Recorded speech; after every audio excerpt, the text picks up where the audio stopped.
Hello and welcome back to the table. Celebrity chef Shawn Osbey is dishing all about his love for the culinary arts. His unique cuisines and flavorful recipes caught the attention of top executives on the OWN and Food Network channel. There's lots of folks that caught your attention, and you caught theirs just by being good at your craft, right? Let's talk about how you minding your own business, catering and doing your thing, and somebody slid into the DM and said, hey. Yeah, I got a message on Instagram, and I was like, they were like, hey, are you interested in this this concept we have? This is a show we're working on for the OWN network. And you know, people slide into your DM. You think it's like, I was like, yeah, you're like, oh, I don't know what you're talking about. But I had you had to respond to that. I did. I saw the OWN network, and I was like, hey, this we're gonna figure what this is.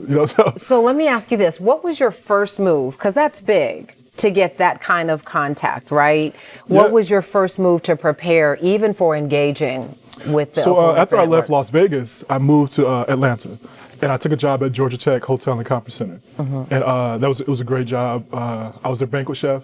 I did that for about 3 years, and then I stepped out on faith. I wanted to work for myself. I wanted to create my own menus, my own dishes, and I started my own catering company called Chef Shawn Osbey Catering, and we've been going strong for about almost 9 years now. And I was just working, hit the ground running. I didn't do any promotion, just my friends. Word of mouth, it spread that I was doing this. I got connected with some amazing event players around the city, and they just put me on. And I got this DM, and it was amazing.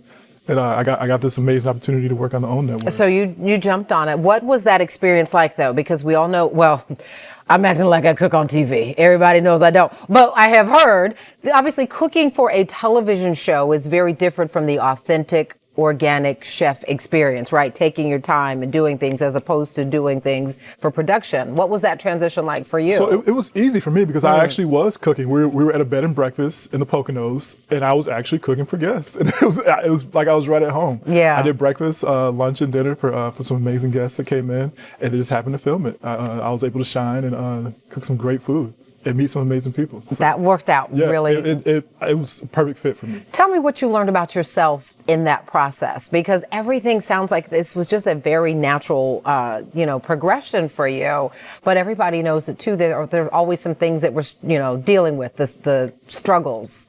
Tell me about a problem and how you solved it to move to the next level. It was, obviously I had my own business, so and it's a small business. I don't have millions and millions of employees, so it was really, and I wasn't making a lot of money doing the show, so I really had to kind of like shut down operations to go and focus on this. Right. But I felt like it was an opportunity that I couldn't say no to, and it definitely opened doors to some amazing other opportunities as well. Other opportunities, including the show Chopped. The show Chopped, yeah. Let's talk about that. What was that like for you? Chopped, spin it to win it. It was.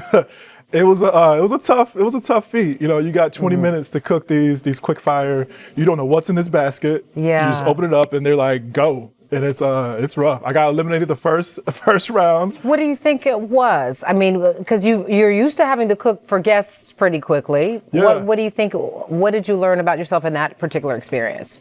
It's very humbling. You feel like, oh, I got this. I'm good. Yeah. You see it on TV. You're like, oh, I would have done this, this, and this. But it's different when you're actually, sitting there on the set and you open that basket and you're like, What am I supposed to do with this? So it's a really quick thinking, fast pace, on your feet. You just got to go. But I imagine those lessons have been good moving forward as your career has continued to soar, right? Yeah, absolutely. I've been able to work on some other amazing things and with some pretty amazing people too. I mean, let's talk about how those connections came to working with Common, and I mean, this is Wendy Williams. There's all kinds of folks that you have worked with. Yeah, I just been blessed to be able to be put in situations where celebrities seek me out and they find my food, my work through Instagram and through my website. And does it ever feel like, looking at Lisa Ray there, is there ever like any pressure, like, oh my gosh, I really feel like I've got to get this right? Or does that part just truly come naturally? It comes naturally. I'm passionate about what I do. I feel like I'm good at it, and my food speaks for itself. And it's always good. It's just what I do. It's nothing. Right. No, I get it. So what's next for you? Next, I'm working. You still have lots of goals, lots of dreams. I do. I've always had a passion for opening my own restaurant, so we're working on that. I can imagine, because you've helped so many other people do things really Absolutely. well. Now it's time. Why now? I feel like I've put the time in, I put the work in. I've done it on other people's dime. I'm ready to kind of put my own money up and, see what I can do. And it's time. I feel like I owe Atlanta a restaurant. Okay, well, we're here for it. And in the meantime, guess who's coming to dinner? We got a little something that Yes. Chef Shawn is going to cook up here. And after the break, he's best known as the traveling chef, going folks to the houses and bringing the heat. I travel the world. Well, he's traveled here, and he's going to be cooking for us coming up. Stay with us. You're going to see what's going to happen. Those skillets are empty right now, but wait for the bok choy moment. We'll be right back.